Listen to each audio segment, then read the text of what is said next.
Assalamu alaikum, class 9. This is our lecture 10 and we are doing our chapter 11, noise in the environment. First of all, we will discuss our question answers. Today we will do question 5 and 6. Question 5 is, why is noise dangerous for human health?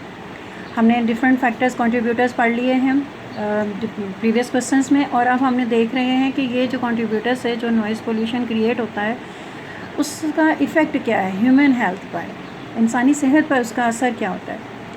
Noise is dangerous for human health, ख़तरनाक है, पता है. It causes a number of diseases and disorders such as negative social behaviour, aggression, hypertension, high stress levels, hearing loss, restlessness, depression and insomnia. ये वो तमाम disease हैं जो कि आप अपनी बुक रीडिंग में each and every word learn कर चुके हुए हैं और उनके मीनिंग्स आपके पास कंपोज फॉर्म में भी मौजूद हैं. तो ये वही लाइंस हैं, उनको अच्छी तरह से आपने देख लेना. Insomnia can further lead to anxiety, bad temper and emotional stress. बहुत इंपॉर्टेंट क्वेश्चन है. इस इफ़ेक्ट उसके क्या हैं नॉइज़ के, तो इसको आप अच्छी तरह से लर्न करना है आपने.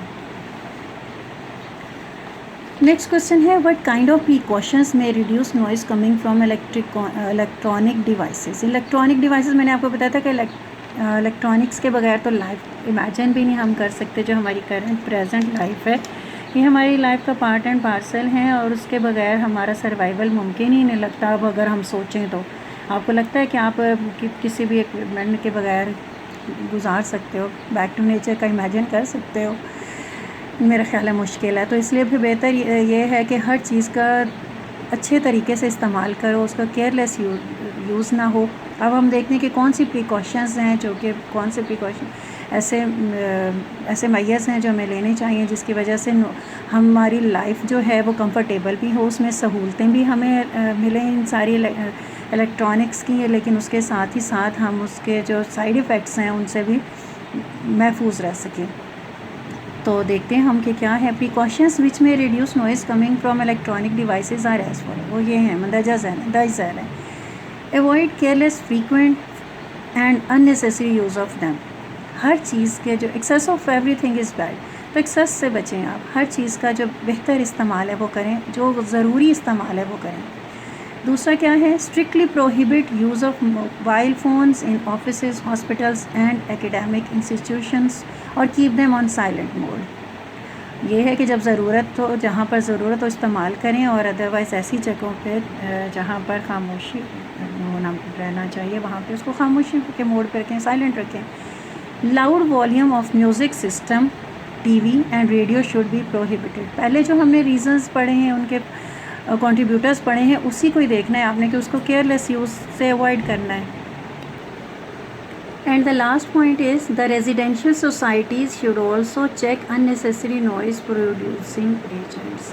जितनी भी सोसाइटीज़ हैं, कम्युनिटीज़ हैं, उनको भी पर्सनली ये ख्याल रखना चाहिए कि ऐसे नॉइज़ प्रोड्यूसिंग एजेंट्स के यूज़ से अवॉइड किया जाए. सिर्फ गवर्नमेंट लेवल पे नहीं होना चाहिए बल्कि इंडिविजुअल लेवल पे भी और सोसाइटी लेवल पर भी ये सारे जो एहतियाती इक़दाम हैं उनको इख्तियार किया जाना चाहिए.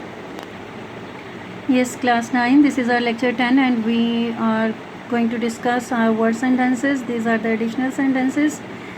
आपको कुछ ये नज़र आ रहे होंगे कि कट हुए हैं, बट डोंट बॉदर. आपके पास जो कंपोज मटेरियल है उसमें जैसे आपको गिवन है वैसे ही आपने इनको लर्न करना है. मैं आपसे ये डिस्कस कर देती हूँ. ये मेरे कुछ मैंने चेंजेस वगैरह के लिए कट किए हुए थे या कुछ है. Anyhow, this is not for you.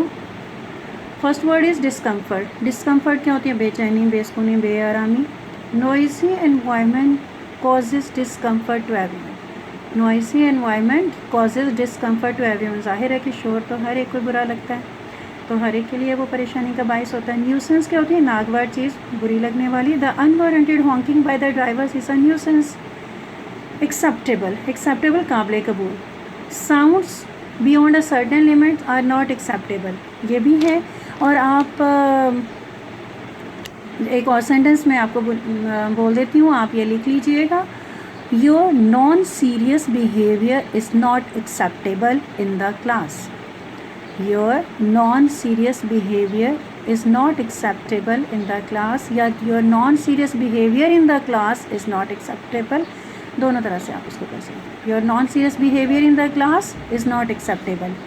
And the fourth word is rapid. Fourth word आपसे पढ़ा नहीं जा रहा, मगर आपके अगर यहाँ पे कोई कन्फ्यूजन भी है भी तो आपके पास कंपोज में मौजूद है. रैपिड. रैपिड क्या होता है? तेज़. There is a rapid growth in the population of Pakistan. And the next word is exposed. Exposed क्या होता है? ज़ाहिर होना. Media has expose the corrupt politicians in Pakistan. अक्सर आप खबरों तो सुनते ही रहते होंगे. फटीग क्या होती है? थकन. Overwork specially in a noisy environment is a cause of mental fatigue. And the seventh word is emit. खारिज करना. Some vehicles emit harmful smoke. Eighth word is acquire. Acquire होता है हासिल करना. एक्वायर मीन हासिल करना.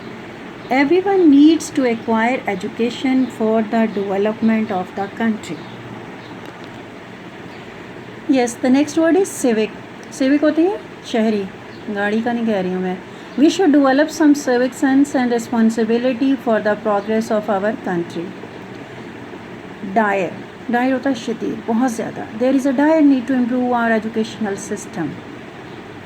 Gear up. गियर अप पहले भी आपने किया हुआ है, याद कर लो शुरू के लेक्चर्स चैप्टर्स में. Cycler organisations are geared up for national bike week.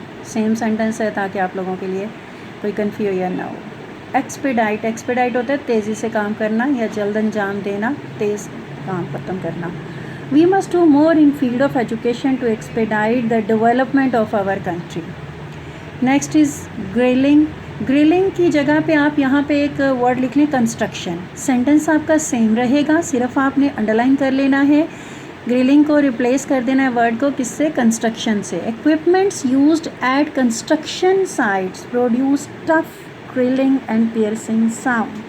यानी आपके पास ग्रिलिंग या पियर्सिंग या कंस्ट्रक्शन तीनों वर्ड्स हों तो उनका ये सेंटेंस हो सकता है. तो आपने कंस्ट्रक्शन यहाँ पे वर्ड लिख लेना है. Is it clear?